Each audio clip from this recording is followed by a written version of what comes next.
سلام بچه، خوش اومدید به چنل امید خلصه. بریم واسه یه ویدیوی دیگه. ممنون میشم لایک و سابسکرایب کنید. دمتون گرم. برو بریم.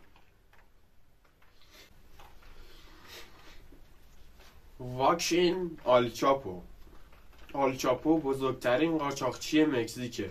آلچاپو در سال 2001 موفق میشه از زندانی در مکزیک فرار کنه. بعد از این فرار پلیس مکزیک آماده باش میده که فقط اینو دستگیر کنه، اما آماده باش دستگیری 13 سال طول میکشه. 13 سال زمان میبره تا بالاخره در سال 2014 آلچاپو دستگیر شد و به امنیتی ترین زندان مکزیک یعنی آلتی پلانو پریزن منتقل شد. اما آلچاپو یک زندانی معمولی نبود. او همه رو میخرید، یعنی کسی نمیتونست بگه من فروشی نیستم، چون ممکن بود شب بخوابه و صبح بلند نشه. آلچاپو از همون روز اول که وارد زندان میشه برنامه ریزی فرار رو کرده. اون یک سری آدم اجیر میکنه اطراف زندان یک سری زمین بخرن، توش خونه بسازن و از داخل خونه تونل بزنن برن زیر زندان. به وسیله یک تونل افقی بیان زیر زندان. جایی که زندان قرار داره زمینش سنگیه، یعنی به راحتی نمیشه کند. اما آلچاپو پولدار بود و تونل با فشار پول جلو میرفت. سنگ ها تمام با کلنگ و بیل کنده شده بود، چون نمیتونستن اون زیر چکش بادی کار ببرن، برای اینکه نباید سر و صدا ایجاد میکردن. بین خونه و زندان فاصله حدود 1.5 کیلومتر بود. این خونه باعث شک مردم محلی شده بود. آلچاپو دستور داده بود سریعتر کار کنن و تا نفهمیدن تونل رو به زندان برسونن. بزرگترین کارتل مواد مخدر مکزیک زیر نظر آلچاپو رشد کرده بود. آلچاپو نه تنها لقب بزرگترین قاچاقچی مکزیکو داره، بلکه لقب بزرگترین آدمکش هم اضافه شده بود.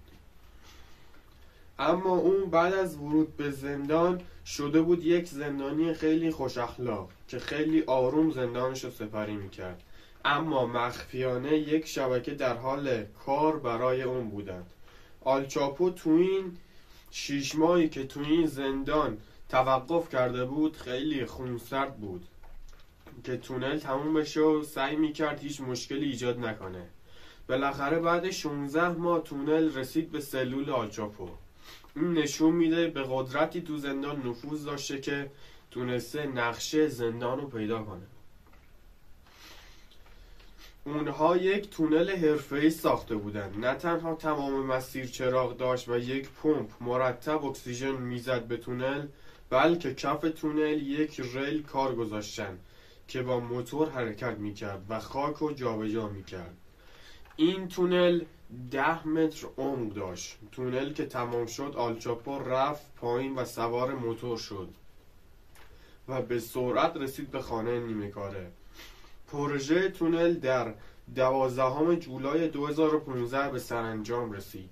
کارکنان زندان تمام خریداری شده بودند، چون وقتی میخواستن تونل به سلول برسه با آهن کف سلول کار شده بود و معلوم بود اونا رو با فرز بریدن.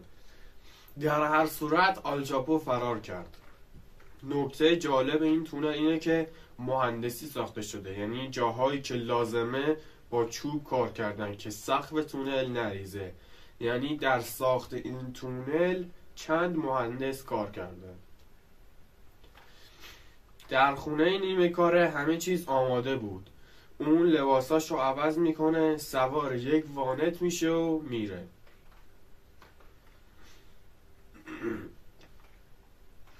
ولی این فرار به آمریکا هم مربوط میشد و به مکزیک فشار می آوردن که حتما باید دستگیر بشه.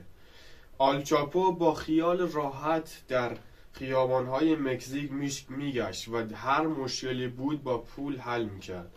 اما یک روز در شهر که بدون ماشین بود فهمید یکی تعقیبش میکند با بادیگاردی که همراهش بود یک نفر رو از ماشین پیاده میکنن و سوار ماشینش میشن و میرن.